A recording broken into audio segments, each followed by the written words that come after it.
Hi everyone, I'm John, a physiotherapist from Outram Community Hospital. Do you know that there are exercises you can do at home after your total knee replacement surgery? Who are you talking to? There! Where? Begin sitting with your knees straight and a towel looped around one foot, holding the ends in both hands. Use the towel to gently bend your knee until a stretch is felt. Hold, and then slide your heel forward into the starting position and repeat. Begin sitting with your one foot stretched in front of you, your other knee bent, and a towel secured around your foot. Slowly pull your foot towards you with a towel until you feel a stretch in your calf.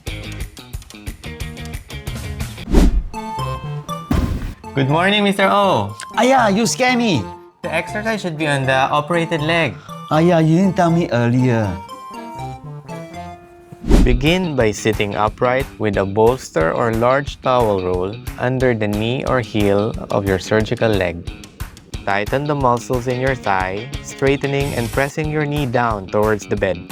Hold, then relax and repeat.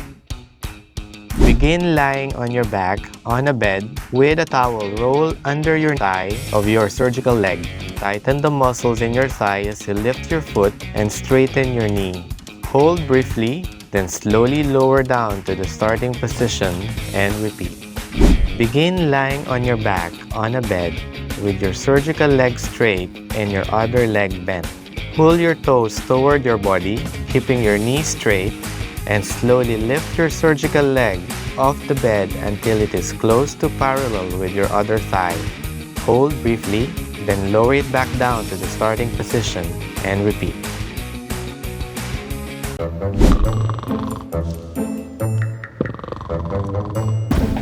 Mr. O, it's time for us to exercise. 5 more minutes. 5 minutes, later I'll come back, okay?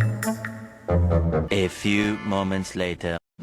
Begin sitting upright.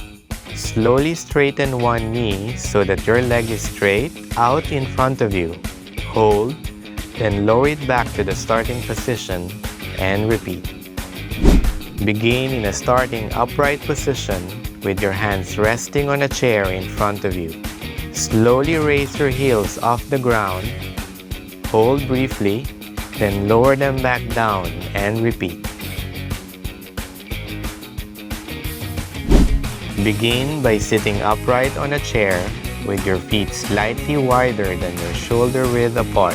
Lean forward at your hips until your bottom starts to lift off the chair. Move your body into a standing upright position and hold for 10 seconds.